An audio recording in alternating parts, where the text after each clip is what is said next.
말씀을 같이 참고하겠습니다. 출애굽기 25장입니다.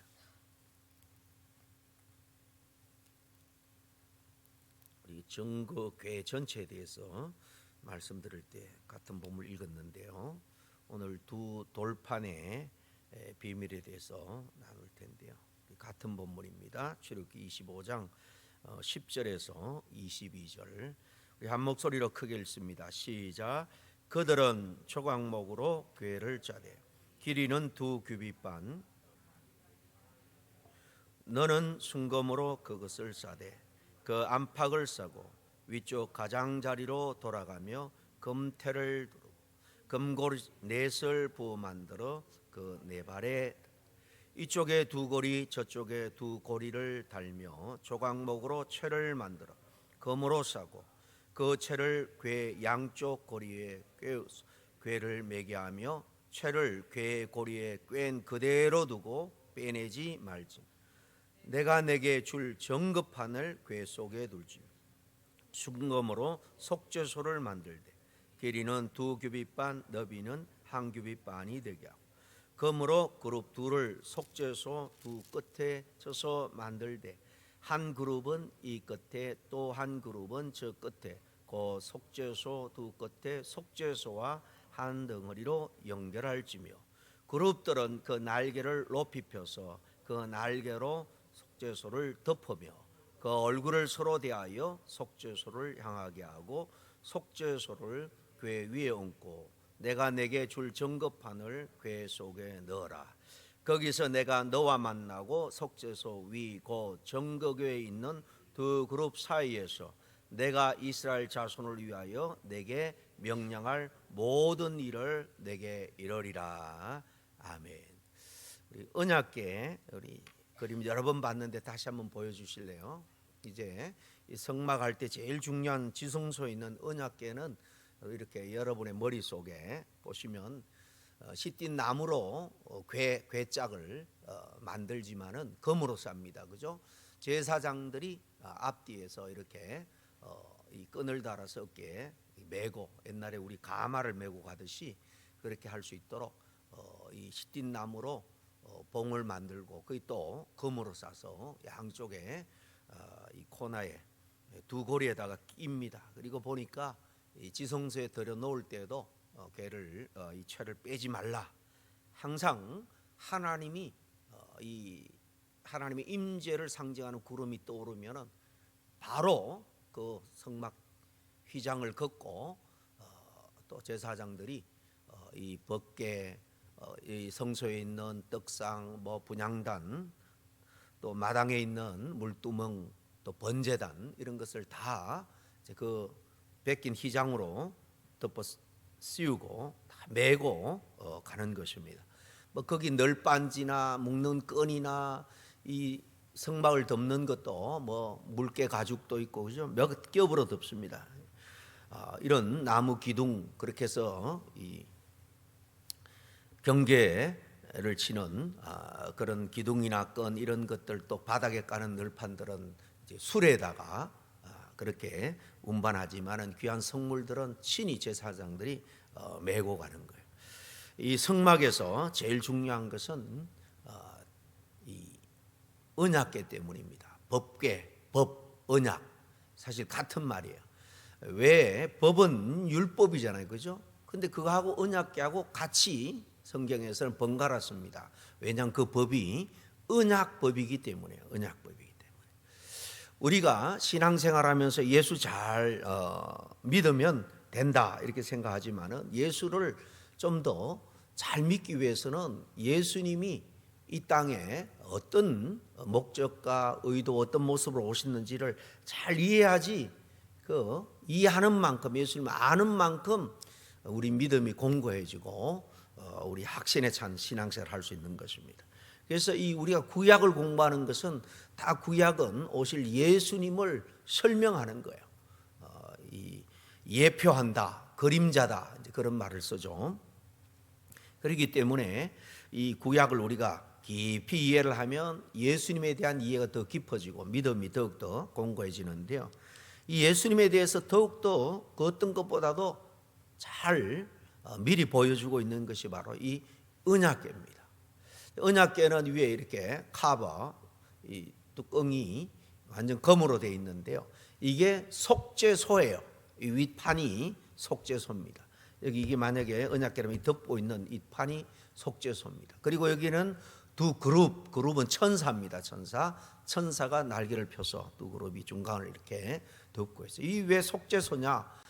속죄소, 원어적으로는 시온자라고 그러는데, 시온자, 그걸 이제 한자로 번역을 해서 시온자라고 그러는데요. 이 원래 의미는 은혜가 임하는 자리, 그런 말입니다. 여기에 하나님의 은혜가 임해요. 그 은혜가 임하는 자리에 이 천사가 딱 어떤 다른 방해꾼들이 그곳에 모두 이렇게 날개를 펴고 있다는 것은 보호하고 지키고 있다라는 거죠.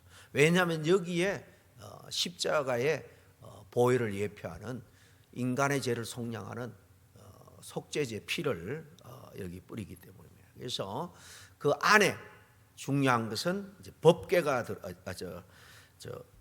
그 두 돌판, 십계명 기록이 되어 있는 그 두 돌판이 이 안에 들어 있습니다. 제가 첫 시간 이야기한 것처럼 여기 보면 두 돌판이 보이죠. 이 두 돌판은 이 안에 있고요. 또 왼쪽에 보면 이제 항아리는 이제 만나가 담긴 항아리, 그리고 오른쪽은 아론의 쌍난 지팡이. 이것은 정확하게 말하면 이 법궤 앞에 둡니다. 이건 다 이제 이동할 때 그 회막, 휘장 이런 것을, 세마포 이런 것을 이제 벗겨서 다 감싸서 옮기게 되는 거죠. 이 만나 항아리, 아론의 쌍난 지팡이에 대해서는 우리가 봤고요.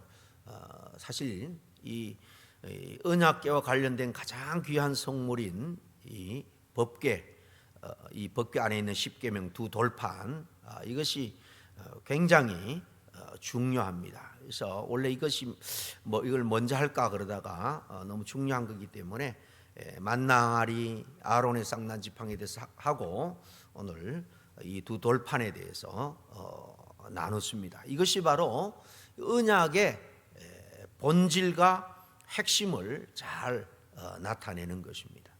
언약궤 안에 있는 이 돌판에 대한 이 언약의 이 본질적인 의미, 영적인 이 비밀을 우리가 깨닫게 되면 이 하나님의 이 복음이 더욱더 활짝 열리게 되는 겁니다. 이 두 돌판을 받게 된 역사적인 배경은 여러분이 잘 알 겁니다. 그죠? 잠깐 지도를 띄워주시면 하나님이 이제 이스라엘 백성들의 그 고난 가운데 부르짖음을 들으시고 저기 이렇게 파란 부분이 홍해입니다. 홍해 이렇게 뾰족하게 이렇게 반도가 이렇게 튀어나오는 삼각형, 저 밑에 부분이 시나이 반도, 시내산입니다.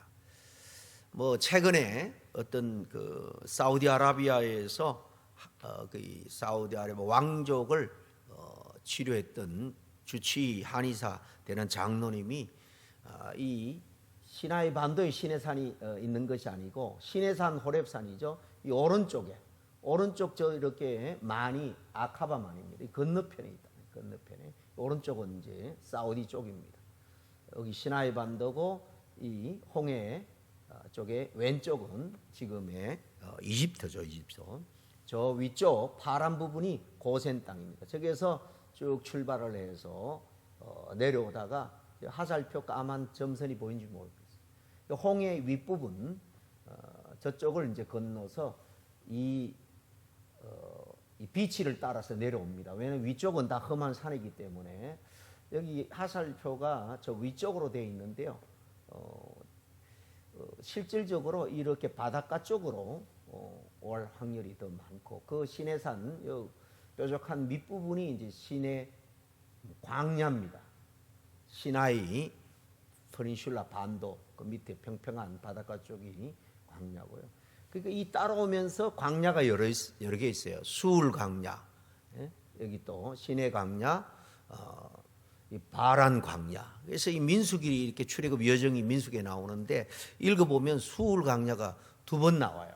거꾸로 돌아간 게 아니고 왼쪽에도 수울 광야가 있고 또 오른쪽에도 어떤 데는 술, 또 어떤 데는 수르 광야.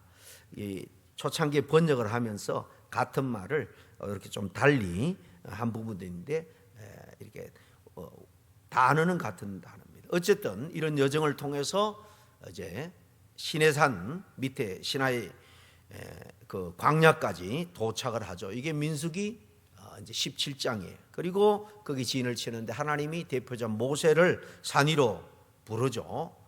이 하나님께서 이스라엘 백성들과 언약을 공식적으로 체결한 거예요. 그전에는 아브라함, 이삭, 야곱 그들의 조상에게 개인적으로 그렇게 언약을 맺었다면 이제 그의 후손 하나님께서 약속한 대로 큰 민족을 이루게 하시고 이제 이스라엘 공동체, 이 구약 이 교회라는 그런 이미지로 여러분이 생각하게 되겠습니다. 교회는 하나님이 불러 모은 사람들의 공동체예요. 그러니까 이스라엘 백성들을 크게 이 400년 동안 이 고센 땅에서 하나님이 약속한 대로 큰 민족을 이루게 하시고 하나님이 이곳에 불러내셔가지고 약속한 거예요. 그래서 출애굽기 19장이 제가 작년에 이 통독 공부를 하면서 구약의 가장 큰 이렇게 하나님의 언약의 줄기가 오는데 가장 큰 언약은 이 출애굽기 19약이다. 그 출애굽기 19약 이 시내산에서 맺은 언약을 따라서 또 하나님이 언약의 법을 주셔요. 언약의 법이 바로 십계명이고 그게 이제 19장에 하나님이 모세를 불러서 40일 동안 거룩하게 금식하도록 하고 두 돌판을 줍니다. 그리고 그 내용이 20장에 나오고 21, 22, 23장은 그리고 그 십계명을 기초로 한 세부적인 여러 가지 사회법 또 제사법 이런 것들을 디테일하게 말씀하시고 이제 24장에 가면은 그것을 하나님과 그 언약을 체결하는 짐승을 쪼개고 거기 하나님의 영이 지나감으로 해서 불이 지나가죠. 실제적으로는 그걸 보여주면서 이 약속을 너희들이 반드시 지켜야 된다. 그렇지 않으면 이 짐승이 쪼개서 죽는 것처럼 언약을 파기하면 죽을 수밖에 없다. 언약의 내용이 뭐냐? 무슨 약속을 하자는 거냐? 내가 너희 선민, 내가 구별한 너희 민족 전체에 하나님이 되어주겠다. 그리고는 너희들은 내 백성으로 내가 삼겠다. 이게 핵심이에요. 그 성경에 전체적으로 흐르는 것은 뭔가 하면 하나님의 구원이잖아요. 그 역사는 구원의 역사고, 구원은 뭐냐? 하나님이 여호와 하나님이 우리의 주인, 구원자가 되어 주신다는 거예요. 그리고 그 하나님이 부르신 선민, 신약에는 바로 십자가의 보혈을 믿는 믿음으로 부름받은 교회 공동체 안에 속한 신약 선민, 바로 우리 믿는 자들, 그들은 하나님의 백성이 되게 할 거다. 이게 바로 성경 전체에 흐르는 하나님의 약속의 내용입니다. 그래서 요한계시록의 끝에 보면 이제 믿음에 승리한 사람은 너는 내 백성이라 이렇게 말씀합니다. 그래서 이 시내산에서 맺은 이 약속의 내용, 내가 너희 하나님이 되겠다. 그리고 너희는 내 백성이 될 것이다. 그런데 언약을 맺으면서 언약법을 주세요. 법, 언약법이 바로 율법이고 또 그게 지금 우리 보통 법 중에 가장 상위법이 십계명이잖아요. 헌법이잖아요. 거기에 해당되는 것이 바로 십계명인 것입니다. 하나님께서 이렇게 언약을 맺으면서 이제 광야를 통해 가지고 약속의 땅 가나안 땅에 들어가는데 거기 들어가기까지가 쉽지가 않아요. 광야입니다. 여러 가지 황폐한 환경을 지나야 되고 또 대적들도 있습니다. 너희들이 내 백성으로서 언약법을 지킬 때에 내가 너희 하나님이 되어주겠다. 하나님이라고 한 것을 내가 친히 보여주겠다. 널 지켜주겠다. 그리고 너희들은 내 보호를 받고 이제 약속의 땅으로 내 백성으로 들어가게 될 것이다 라는 것을 약속하고 있는 것입니다. 이 그 백성들은 하나님의 명령에 순종하겠다라고 고백을 합니다. 그래서 그 언약을 체결할 때는 이 십계명을 주면서 먼저 내가 너희들에게 내 백성으로 삼는 것은 세상의 제사장 나라가 되기 하기 위함이다. 내가 너희를 구원했고 너희들을 통해서 세상의 구원의 역사를 펼쳐나갈 것이다. 이것이 바로 하나님의 구원의 계획이고 목적인 것입니다. 이 십계명은요, 이 십계명을 기록한 게 두 돌판인데 이 십계명은 10가지 지켜야 될 가장 근본적인 법인데요, 단순한 법이 아니라 바로 언약법입니다. 언약의 그러니까 핵심이죠.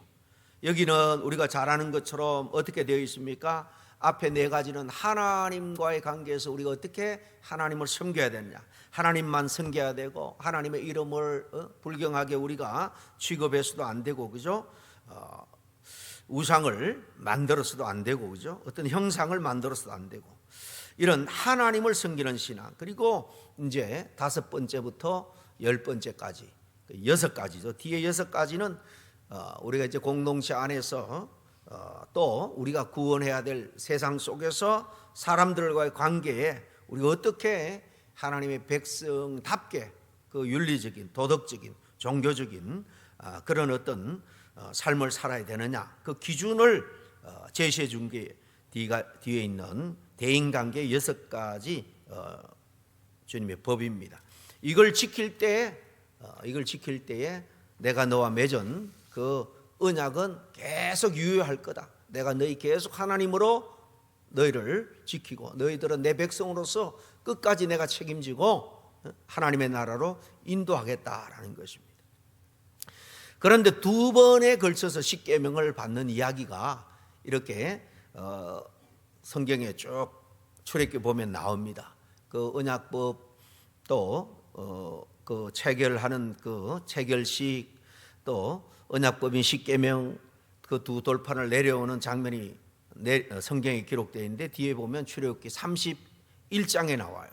31장에 십계명을 받는 이 장면은 하나님이 돌판도 준비해 주시고 초자연적으로 하나님의 역사를 통해서 거기에 십계명을 새겨서 주십니다.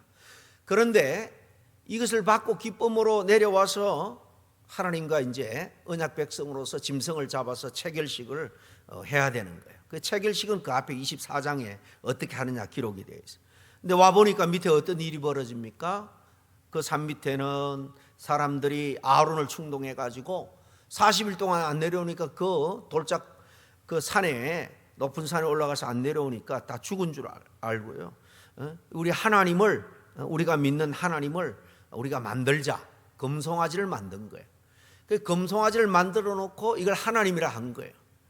그 하나님만 섬겨야 되는데 하나님을 섬겼어요. 그런데 하나님을 제2계명은 뭐예요? 어떤 형상으로도 하나님을 만들지 말라 그랬는데 엄밀히 말하면 이 2계명을 어긴 거예요. 지금 그걸 계명을 받아서 내려오는데 기다리지 못하고 인내하지 못하고 형상을, 금송아지 형상을 만들어서 우상으로 섬기고 있는 죄를 범한 겁니다. 분노해서 그것을 산 아래에 내려오자마자 그걸 보고 던져서 깨트리죠.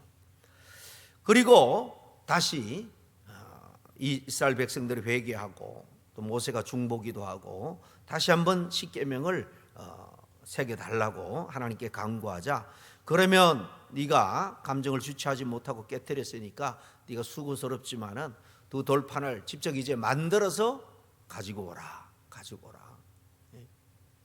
그래서 둘 들고 올라가서 또 40일 동안 하나님 앞에 정결한 마음으로 금식하며 기도하면서 모세가 만든 두 돌판에 새겨준 거예요. 그게 이제 언약궤 안에 보관하라라는 것입니다. 이 십계명은 이처럼 하나님과 이스라엘 백성들 사이에 맺은 언약의 핵심입니다. 그게 하나님의 그 뜻과 하나님의 백성이 따라야 될 도덕적인 그리고 신앙적인 영적인 기준이 거기 새겨져 있습니다. 하나님과 언약으로 맺어진 백성으로서 하나님의 인도와 구원을 받기 위해서는 반드시 지켜야 될 핵심적인 법인 거예요. 여기에는 먼저 하나님과의 관계에 대해서, 그리고 이웃과의 관계에 대해서 각각 4가지, 6가지 두 돌판에, 그래서 앞에 돌판은 이 4가지 대신관계, 하나님과의 관계에 대한 이래서 4가지, 4가지의 그 십계명, 그리고 두째 돌판은 6에서 10번째까지의 대인관계의 법들을 아마 새겨주실 것이다, 그렇게 추정합니다. 그렇게 했다는 기록은 없지만 두 돌판이고 또 내용이 크게 두 가지로 이렇게 나뉘니까요. 이 십계명은 이스라엘 백성들이 하나님의 백성으로 반드시 지켜야 될 헌법과 같은 그런 위치에 있는 아주 중요한 법인 거예요. 그리고 이 법은 하나님을 어떻게 우리가 경외하고 사랑하고 섬겨야 되느냐, 이게 중요하다는 것을 앞에서 말하고, 그리고 이웃과의 올바른 관계를 유지하기 위해서 거기 보면 사랑해야 되고 정직해야 되고 순결해야 되고 또 공평과 정의를 추구하는 이런 관계가 이웃관계에서 중요하다라고 말합니다. 이거는 예수님께서 마태복음에 보면 바로 모든 법의 핵심은 이렇게 하나님 사랑, 이웃 사랑이다라고 다시 설명을 해 주셨죠. 왜냐하면 이 중간기 400년을 통해 가지고 이 바리새인, 서기관들, 율법사들이 나타나면서 하나님의 온전한 뜻에 순종하기보다는 종교적인 열심으로 하나님의 정한 법들을 막 쪼개고 나누어 가지고 615가지를 만든 거예요. 그러니까 다 못 지키면 너는 죄인이다, 정죄하는 오히려 그런 일들을 했기 때문에 이 예수님이 왔을 때는 율법 때문에 이 서민들이 살아갈 수가 없는 거예요. 그래서 물을 때에 더 중요한 것이 하나님의 사랑, 이웃 사랑이고 모든 법들은 거기에 속해 있다.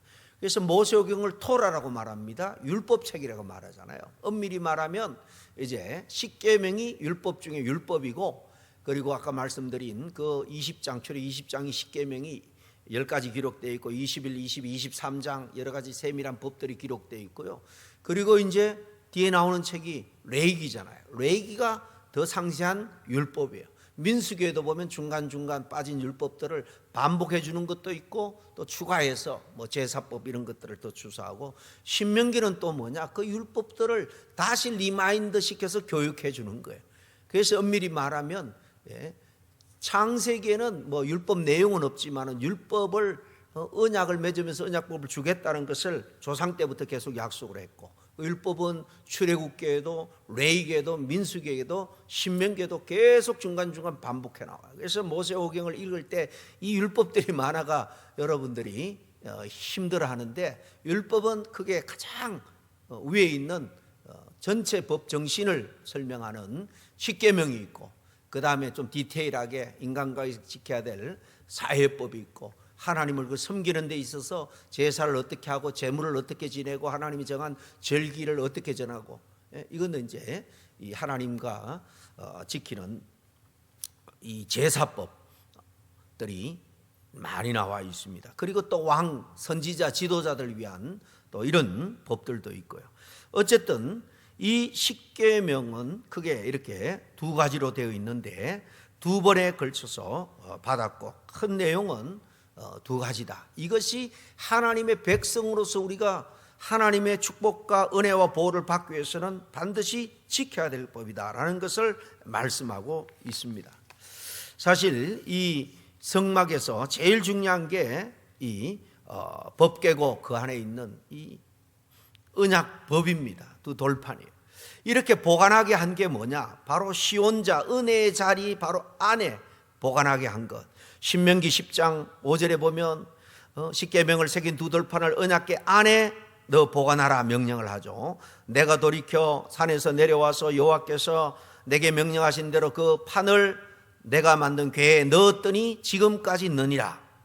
이 신명기잖아요. 신명기는 모세가 죽기 전에 유언적으로 한 거예요. 그러니까 출애굽 광야 40년 그 끝 무렵에 그 몇 달 그 시내 이 광야를 다 지나고 요단강 동편 모압 평지에서 이 하신 말씀이에요.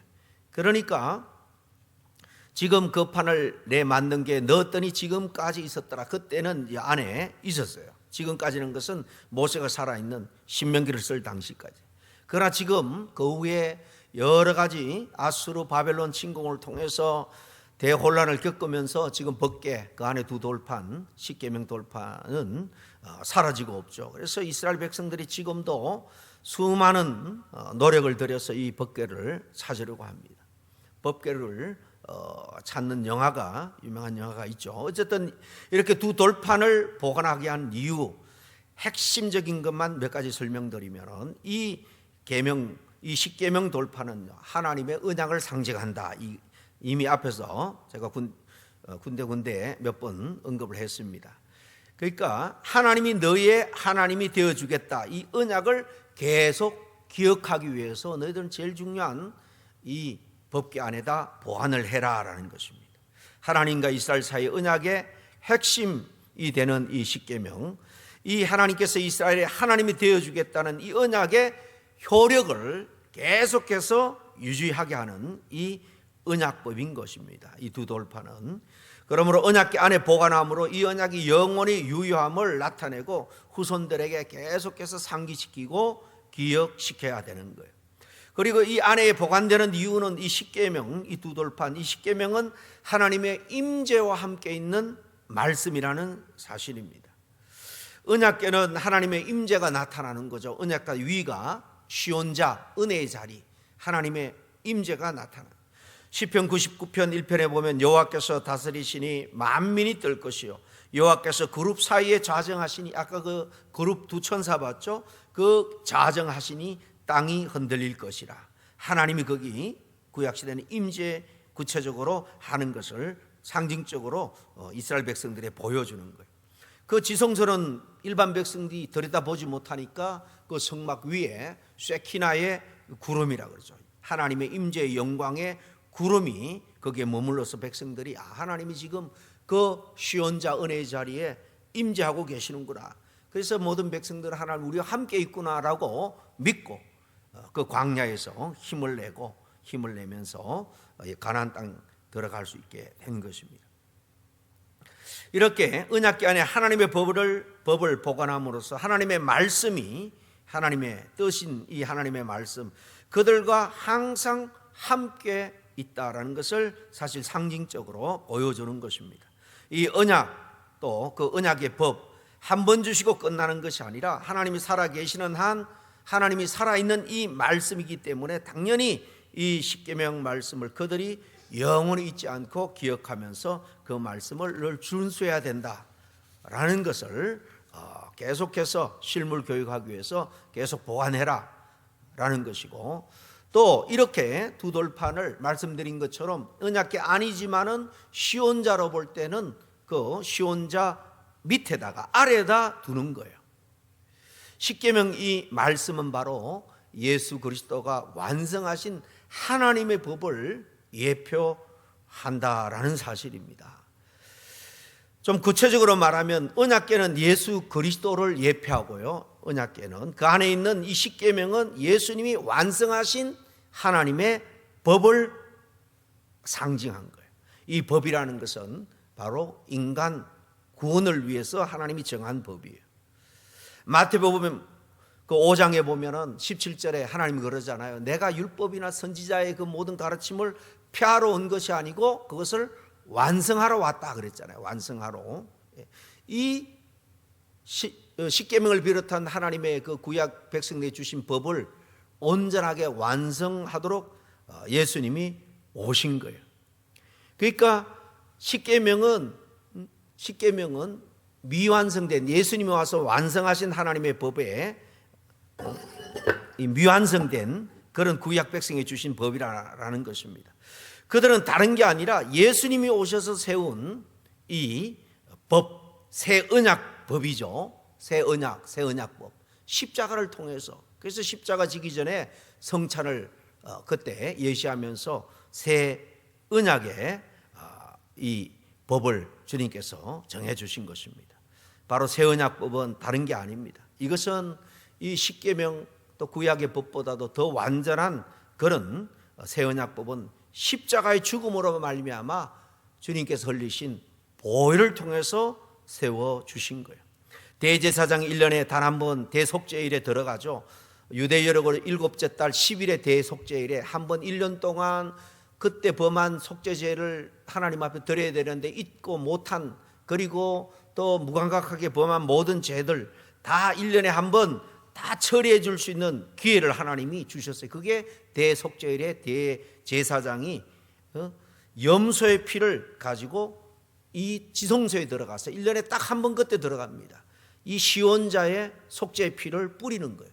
그러니까 십계명 돌파는 어디 아래에 있습니까? 시온자, 속죄 염소의 그 희생 피가 덮여 있는 것입니다.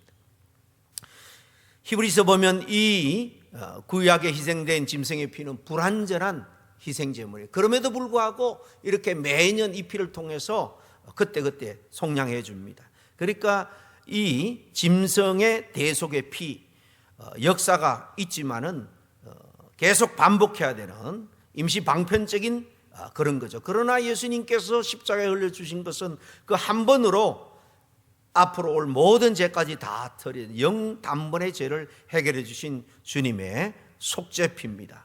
이 예수 그리스도의 완전한 이 보혈을 예표하는 거예요. 구약의 임시적인 이 속죄 제물의 피도 인간 구원을 위해서 그 당시에 너무나 중요하고 거룩할 뿐만 아니라 너무나도 신비로웠기 때문에 하나님은 그 천사로 그 위를 이렇게 보호하게 하신 거예요. 처럼 선민 이스라엘 백성의 죄를 속량하기 위해서 염소의 피를, 거기 보면 또 뭐 히브리서 보면 숫송아지의 피 이렇게 나와요. 원래 숫송아지의 피는 그 아사셀 염소 아시죠? 2마리 염소를 선택해서 1마리는 죄를 뒤집어 쓰여서 광야로 내보내서 짐승에 찢겨 죽게 합니다. 대신 희생하게 하고 1마리는 잡아서 피를 그 시온자에 들어가서 붓는 거예요. 그런데 숫송아지의 피도 붓는 거예요. 그 피는, 숫송아지 피는 제사장일지라도 하나님의 임재 앞에 들어가기 위해서 자신을 속량하기 위해서 그거는 하는 거고, 그 공동체 전체를 위해서는 염소의 피입니다. 1마리는 아사셀 염소고 나머지 남은 염소를 잡아서 이렇게 뿌리는 거죠. 그 피는 바로 이스라엘 백성들의 죄를 속량하기 위한 것입니다. 어쨌든 이 속죄소 위에 뿌릴 때에 살아계신 하나님께서 시내산에서 맺은 그 언약을 기억하고 그 백성들과의 관계를 새롭게 하는 거예요. 이 두 돌파는 이스라엘이 하나님의 언약 백성인 것을 증거하는 언약법이라는 건 제가 몇 번 걸쳐서 말씀드렸죠. 선민이지만은 여전히 우리가 예수 믿고 구원 얻었지만 여전히 우리가 죄를 범하듯이 이스라엘 백성들도 끊임없이 죄를 범합니다. 그래서 대속죄일에 다시 한번 하나님이 속죄의 은혜를 베풀어 주십니다. 이 희생 제물을 통해서, 그죠? 이 선민이지만 여전히 죄를 범하는 이스라엘이기 때문에 속죄의 피로 죄를 일시에 다 속량해 주시는, 다시 그래서 언약의 백성의 위치를 견고하게 다시 세워주는 겁니다. 그래서 언약법은 이 법을, 속죄의 피를 뿌리는 속죄소 아래 둔 것, 계속 하나님의 그 시내산 언약을 기억시켜 주기 위함이고, 또 우리 신약시대 우리들에게는 우리 죄를 속량하시는 하나님의 새 언약의 법, 새 언약, 십자가 보혈이죠.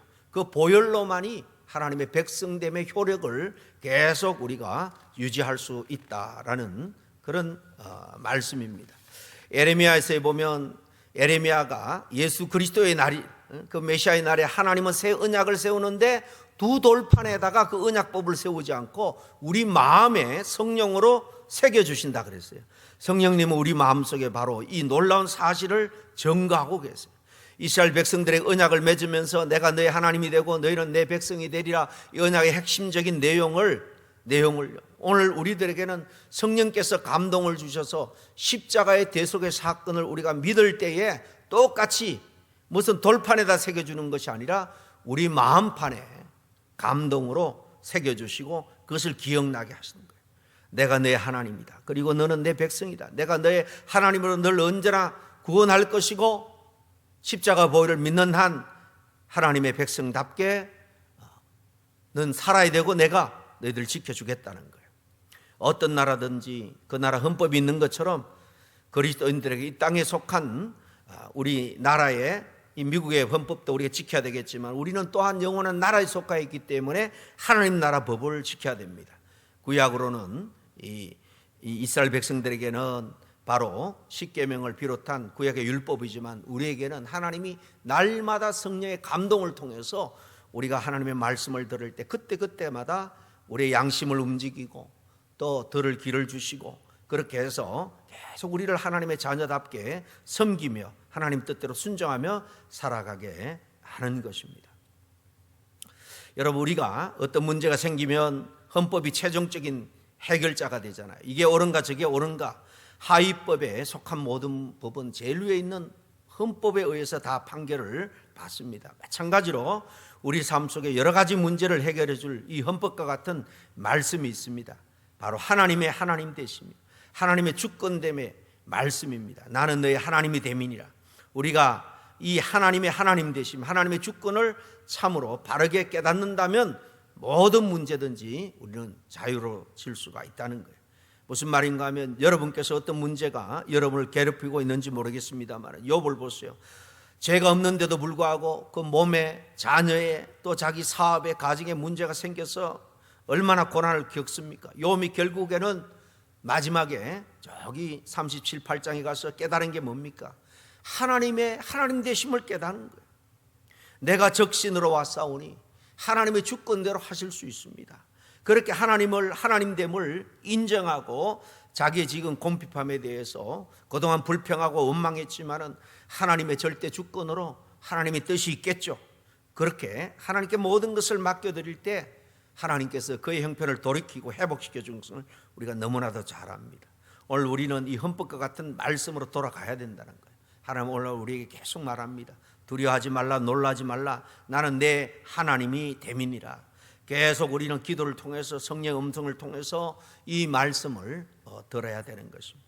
처럼 성령이 들려주는 말씀을 늘 들을 수 있고 그 말씀에 의지해서 어떤 시련에도 승리할 수 있는 저와 여러분이 다 될 수 있기를 바랍니다. 기도하겠습니다. 하나님 아버지 감사합니다. 주님께서 십자가에 달려 돌아가셔서 우리를 위해서 지키시고 피 흘려 주신 것은 감정에 의해서도 일시적으로 그렇게 행한 것이 아니고 하나님의 오랜 심오한 섭리와 계획 속에 이루어진 사실을 우리가 믿습니다. 하나님은 조금씩 보여주시고 보여주셔서 깨닫게 하시고 결국 십자가의 보혈의 은혜를 통해서 모든 율법을 완성시켜 주시고 우리가 십자가 보혈의 은혜와 믿기만 하면은 하나님의 백성으로서 하나님의 은혜와 보호와 도움을 늘 입으면서 천국까지 갈 수 있는 이 특권을 우리가 누리며 살아갑니다. 아버지 하나님, 이보다 더 큰 은혜와 사랑은 없는 줄로 믿습니다.